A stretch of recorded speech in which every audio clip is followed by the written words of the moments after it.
Nang sumunod na oras, nanatili si Celia sa loob ng opisina ng CEO. Pagbalik niya sa kanyang opisina, medyo namumula pa rin ang mukha niya. Kasunod ng pagpapaalis kay Mara, ang ibang mga empleyado ay hindi na nangahas na magdulot ng anumang gulo. Kaagad nilang ipinadala ang kanilang mga report kay Celia. Inaasahan na ni Tyson ang resulta. Nanatili siyang tahimik habang patuloy na nakikinig sa ulat ni Brian.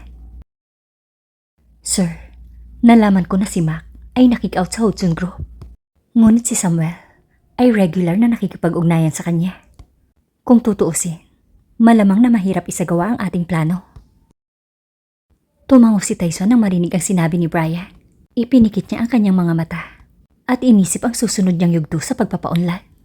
Hindi nagtagal, binuksan niya ang kanyang mga mata at nag-utos. Alamin mo ang tungkol kay Samuel. Kailangan ko munang malaman ang kahinaan niya bago magdesisyon ng kung ano ang susunod na gagawin. Tawagan mo si Emmett o ako kung kailangan mo ng anumang tulong. Ngunit kapag kailangan ng oras para sa agarang aksyon, gawin mo ang sa tingin mo ay nararapat. Okay, sir. Tumango si Brian at ibinaba ang telepono. Ibinaba ni Tyson ang kanyang telepono sa kanyang mesa at sumandal sa upuan habang nakatitig sa mga sasakyang dumadaan sa kanyang bintana. Bigla niyang naisip ang aksidente sa sasakyan na naging sanhi ng pagkamatay ng kanyang ina at hindi sinasadyang kumirot ang puso niya. Alam niya kung sino ang may kagagawa nito, ngunit wala siyang sapat na katibayan para dalhin ang taong iyon sa hustisya at pagbayarin sa kanyang ginawa. Para kay Tyson, wala nang masasakit kesa sa pagiging walang magawa sa kasong ito. Hindi nagtagal at bumukas ang pinto ng study room at pumasok si Celia. Nakita ni Celia si Tyson na nakasandal sa upuan at hinihimas ang noo. Kaya naisip niyang may bumabagabag dito. Nagmamadali siyang lumapit at nag-aalangang nagtanong. Tyson, anong problema? Bakit hindi mo i-share sa akin ang bumabagabag sa iyo? Baka makakatulong ako. Binuksan ni Tyson ang kanyang mga mata at malungkot na tumingin kay Celia. Agad niya itong hinila at niyakap.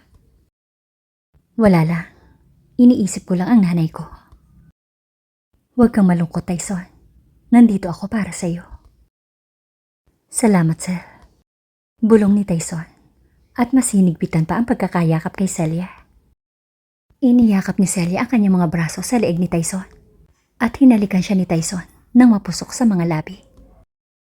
Nagpatuloy sila sa paghahalikan at inaliw ang isa't isa sa mahabang oras.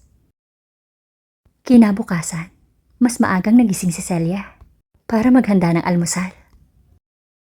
Magkatapat silang naupo para mag-almusal at casual na nagkwento si Celia tungkol sa mga kailangan niyang gawin para sa araw na yon.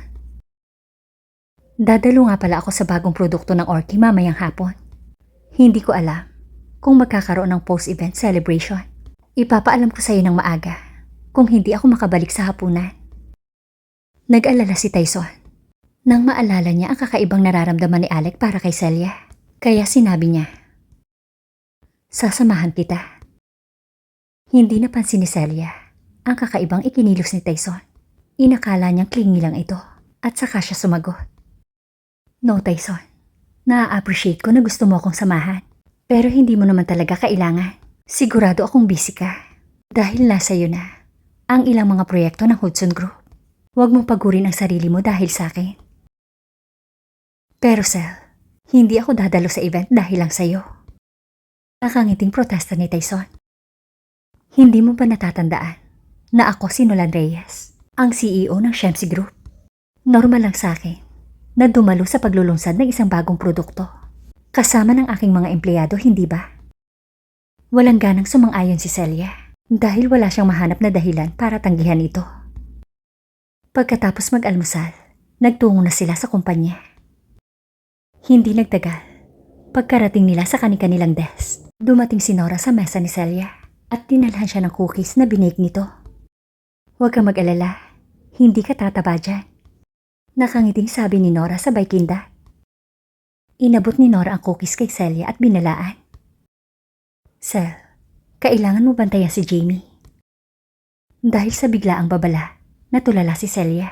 Nagpasalamat siya kay Nora para sa cookies. Bago niya itinanong ang dahilan ng babala.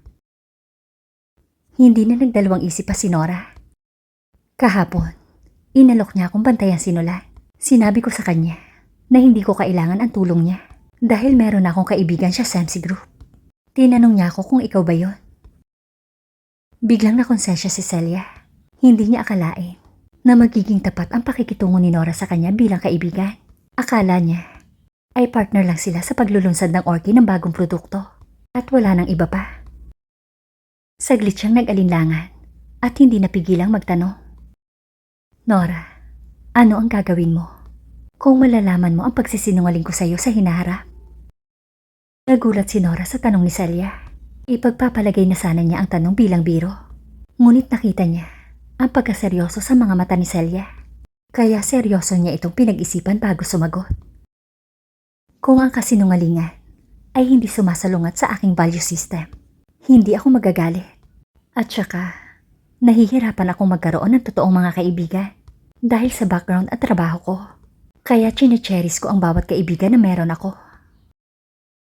Nakaramdam ng pagtatalo ang isip ni Celia nang marinig ang sagot ni Nora.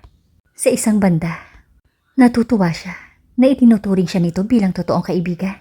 Sa kabilang banda, nagkasala siya habang itinatago niya ang katotohanan tungkol sa relasyon nila ni Nolan Reyes. Nagpa siya si Celia na huwag magsinungaling sa isang kaibigan na nagtrato sa kanya ng taos-puso. Aamin na sana siya nang biglang may kumatok sa pinto. Si Eta ang kumatok sa pinto ng opisina ni Celia. Nakangiti niyang inilagay ang isang tumpok ng mga dokumento sa mesa ni Celia at ibinigay ang kanyang report.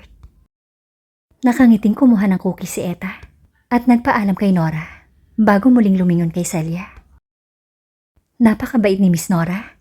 Nagmula siya sa isang mayamang pamilya at internationally acclaimed model. And yet, she is so down to earth at madaling pakisamahan. She would be perfect for Mr. Reyes. Ano sa tingin mo, Sel? Magugustuhan rin siya ni Mr. Reyes, hindi ba? Napangiti si Celia at sinagot ang tanong ni Eta.